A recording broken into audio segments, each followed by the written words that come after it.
नमस्कार मित्रांनो, पुन्हा एकदा मी तुमच्यासाठी घेऊन आले आहे काही खास किचन टिप्स. नंबर 1, भाजी चिकटू नये म्हणून तवा किंवा कढई गरम झाल्यावरच तेल टाका. नंबर 2, मीठ जास्त झाले असेल तर भाजी किंवा आमटीत कच्चा बटाटा घाला, जास्तीचे मीठ शोषले जाते. नंबर 3, गॅस पटकन पेटण्यासाठी गॅस ऑन करून माचीस पेटवण्याआधी हात कोरडे ठेवा. नंबर 4, लिंबाचा जास्त रस काढण्यासाठी लिंबू 10 सेकंद दाबून किंवा थोडा गरम करून घ्या. नंबर 5, दूध ओतू नये म्हणून उकळताना त्यावर लाकडी पळी ठेवा. नंबर 6, भात पटकन शिजण्यासाठी तांदूळ 30 मिनिटे आधी भिजवून ठेवा. नंबर 7, भाजीचा रंग हिरवा राहण्यासाठी भाजी शिजवताना झाकण न ठेवता भाजी शिजवा. नंबर 8, पोळी मऊ राहण्यासाठी पीठ मळताना त्यात थोडेसे दूध मिसळून घ्या.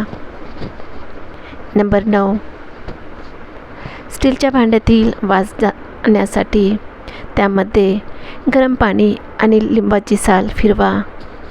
नंबर 10, कटिंग बोर्ड स्वच्छ ठेवण्यासाठी मीठ आणि लिंबू चोळा, कटिंग बोर्ड स्वच्छ होईल.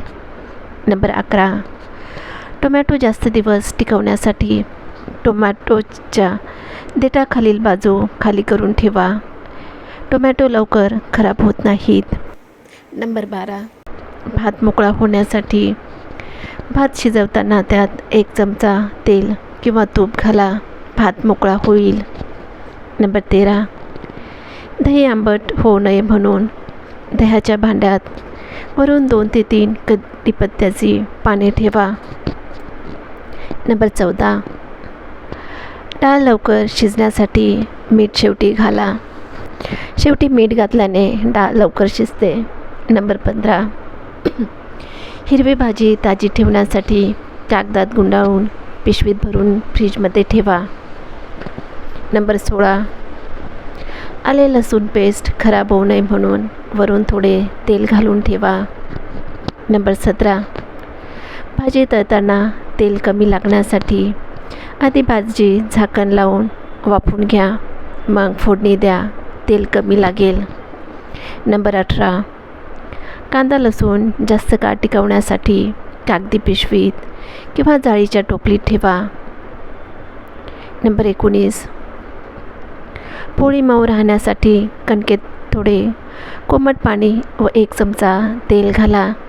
नंबर 20, भांड्यावरील तेलकटपणा काढण्यासाठी कोमट पाण्यात लिंबाचा रस किंवा व्हिनेगर